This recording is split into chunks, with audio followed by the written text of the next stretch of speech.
It's time to sit back, relax, and listen to Conversations with Joan. Conversations with Joan will inspire, motivate, and empower you. Live your best life now.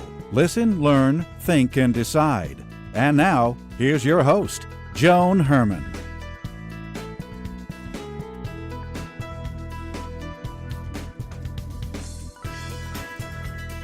Welcome to Conversations with Joan. I'm Joan Herman. Thanks for tuning in.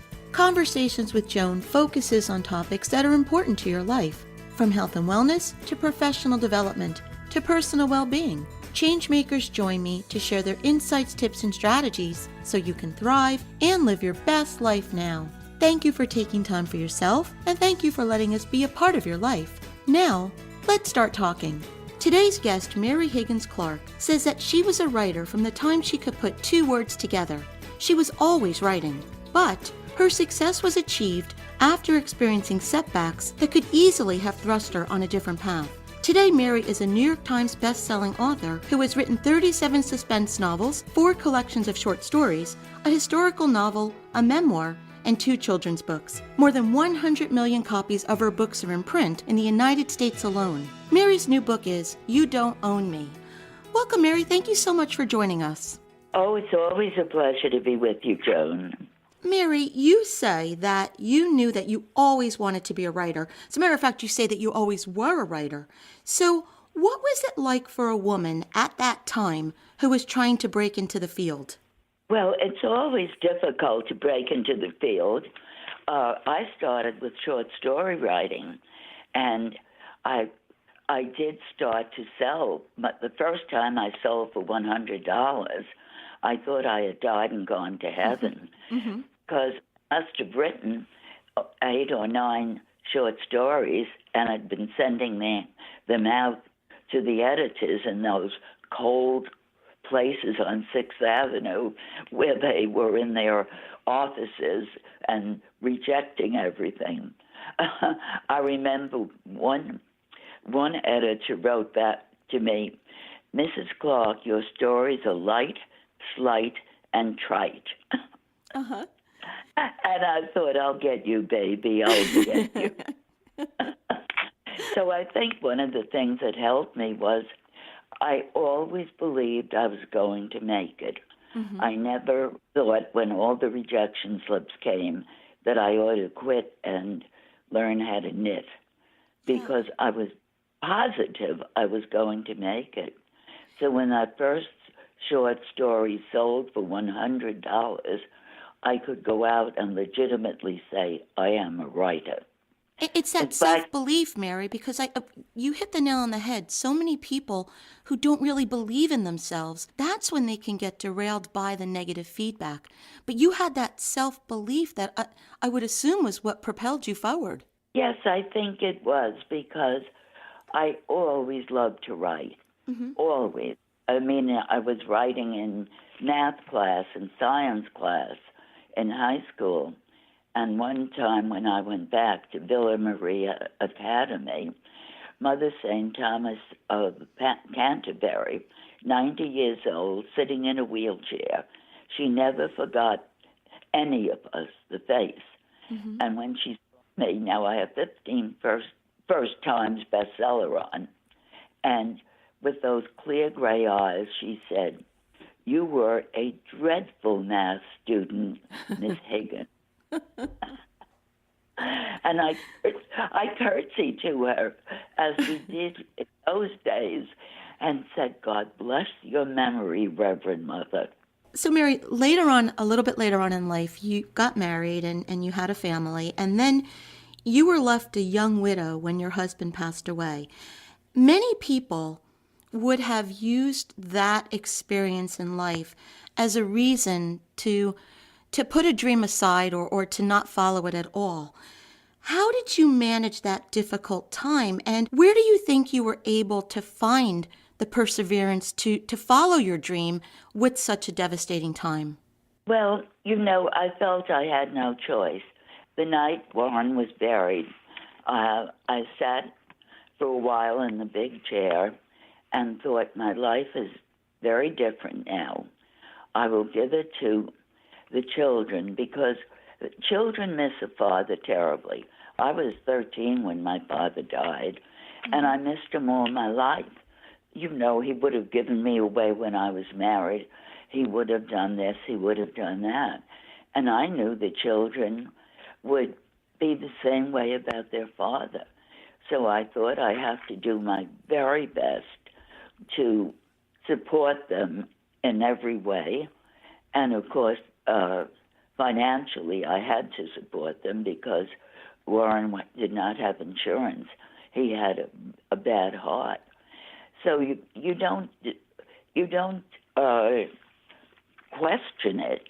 You just do it. And my God, I have 5 great kids. 2, my daughter and son are both judges. One of my granddaughters is a script writer in Hollywood, and the other 2 just did. Carol is a writer, and then the other 2 are in business. So they sure turned out all right. And God knows with the problems some people have had with the drug scene, it is such a gift that I never had that trouble in my life. Do you think in your case, your children turned out the way they did because of the role model that you set for them? I asked that question because I went through a divorce, and I was left with raising 2 children on my own. And I was speaking recently, and someone in the audience asked me, what do I think I taught my sons by moving forward and creating this brand and doing this work? And I answered, I had to think about it for a moment, and I answered that I think I taught them what a strong woman looks like, what resilience looks like. Do you think you taught that same lesson to your children? Well, I hope I did, because my mother was widowed with, 13 and 8 and 14, and she had married at 40, so she was older. In those days, you couldn't possibly go out and get a job. She did babysitting to try to support the 3 of us, and we didn't have money. So I saw her example of what she had to deal with. And my brother at 18 died in service. And that, of course, for her was such a tragedy. But she still managed to live with it, to not take it out on other people. So I remember that the year after he died, she finally took off the black mourning because I was graduating from high school. So all of these examples were there for me. I guess I had seen the pattern of where my life would be going. Yeah, everything that we experience in life prepares us for the next step, where we are heading. And so, Mary, you've written 37 suspense novels, short stories, a memoir, children's books. Where do you get your inspiration to continue to keep writing? Some people have trouble writing one book. How are you able to do so many? Well, what has happened is that as I finish one book, it's as though I have saying goodbye to visitors, and the other people are in the driveway saying, get rid of them, get rid of them. We want to come in. So it's always been rather like that. I read something in the newspaper and think, there's a story there. I know there is. And it has always managed to be like that for me. So that as I'm finishing one book, my mind is jumping into the next one. So pray God it keeps up, because it's been going so far. I just saw that the new book I write with Al Affair has gone on the bestseller list in the first week in print. So that's a joyous sight to find that it's still getting the readers out there. Have you ever experienced writer's block, or do the stories continually come? Sure, every writer experiences writer block at some point. And what I do is I stare at that page, and there are 2 words that come into my mind, and I whisper them. royalty checks. Royalty. Mary, is your writing process, are you a disciplined writer? Do you sit down for a certain number of hours a day and say, I'm going to work? Or do you wait until you have the creative feeling that comes over you to write? Oh, no, I try to write, if not every day, because of course there are some days I have other things to do. But I want to be continuing. I never pick up a book and then think, oh, I'll put it away for a while. If the idea is good and the first 50 pages are miserable because I am so sure that the plot is rotten, the characters are dull, I might as well throw it out the window. And I was married 22 years ago, widower, and the first year John said to one of my daughters, I'm so worried about your mother. The book she's writing isn't going to work. She's going to throw it out the window. And Patty said, oh, for God's sake, we've heard that for 30 books. I give myself the torture of waiting and working until the first 50 pages fall into place.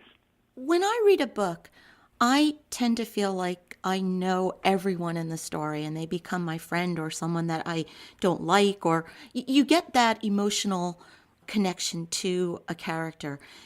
What about you as the writer? Are there characters that you feel like they're just part of your life, that they really do exist? And are there some of them that you really don't like?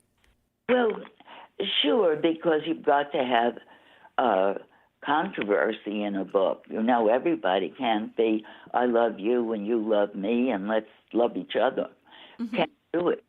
You've got to have someone in there, or maybe several people, who are potential killers, who are jealous, who are following you, and you can always come up with someone who is that kind of person. There was one guy who lived in the neighborhood where I lived in, 40 years ago, and he was kind of weird. He kept talking about how he loved guns. He was threatening someone who just walked on his property, and he became a character in A Stranger Is Watching. Mm-hmm. I was very grateful to him because he gave me the inspiration for that kind of person. And a guy I worked for once, when I was writing radio shows, he was tremendously difficult. Nothing ever pleased him. If you sold 3 radio series, why didn't I sell 4? And he became the character in this book, the producer in the Laurie, the Under Suspicion series, because I could see that guy sitting at his desk, calling someone in, and right away getting on them. When are you going to be finished? That, we want to get the ratings up. So sometimes you absolutely have a real live character who becomes a lovely part of the book. Has anyone that you know ever come up to you and said, that was based on me, or they've seen themselves in one of your stories? Well, it was interesting. In one of the books, there was a gal we went to the academy with, and she was both very pretty and very poised, more so by far than most 13-year-olds. And when I was writing one of the books, I thought, there's Leila. She's the person. And it was very funny because years later, and she had died quite young, I found out, her daughter came up to me and said, you were writing about my mother. She's the character in that book, isn't she? And I said, absolutely right. Not the circumstances of the book, of course, but the way she thought and acted. So, Mary, tell us about your new book, You Don't Own Me. What inspired this story? Well, 4 or 5 years ago, Simon & Schuster called me and said, we like the character Laurie Moran in the book. I've got my eyes on you. I don't know which one it was at the moment. but we want that character and that situation to continue. We know you don't want to write 2 books in 1 year. And I said, oh, God, no, I can't do that. But they said, if you have a co-writer, you might be interested. And I said, with a co-writer, I would be interested. So they sent me the books and bios of 4 different writers. And the minute I read Alifair's book and bio, I said, she's the one. I know I can write seamlessly with her. And that's what we've been doing, having fun doing it, challenging ourselves to do a good and different story. And the new one is just now going on the bestseller list. It just came out, and it went right on the list. So we're doing something right. Why do you enjoy writing suspense novels? It's just in my blood. Even when I was a little kid and you do sleepovers with, 10-year-olds, 11-year-olds, I would say, let's turn out the lights and have just one candle. And we know that someone is looking in the window. And then I'd look at one of them. Mary Catherine, he's the one who's staring at you. Careful. I was doing that as a child. I've always said that the fairy godmothers give all of us a gift, and maybe a lot, maybe just one. Well, I can sing a note. I was never much of a cook. I can sew. My daughters tell me and remind me their hems of their uniforms were Scotch taped. But the one that I can do is write. It just comes to me naturally. It's the one gift that I got, and I'm awfully glad I got it. So what's next for you, Mary? What's going to happen in the new year? Well, in the new year, I'm working on a book right now. It won't be ready for Mother's Day, but I'm working on it. And it's called He Kissed the Girls and Made Them Cry. From Georgie Porgy Puddin' Pie, he kissed the girls and made them cry. So that's the book I'm writing about, but it's not about Georgie Porgy. Well, we'll have to have you come back on the show and talk about that when it comes out. Oh, that would be lovely. I'd enjoy doing it very much, Joan. So the book is You Don't Own Me by Mary Higgins Clark. If you would like to get more information about Mary and her work, you can visit maryhigginsclark.com. Mary, in our final moments, what's the takeaway? What would you like to leave our listeners with? Each time I want the book to be something that really people can wrap themselves in. I have gotten letters from my readers. There was one years ago who wrote, I'm a single mother, and my 6-year-old had leukemia. She said, I never left him, and for 6 weeks he was in danger, and I got through it by reading your books.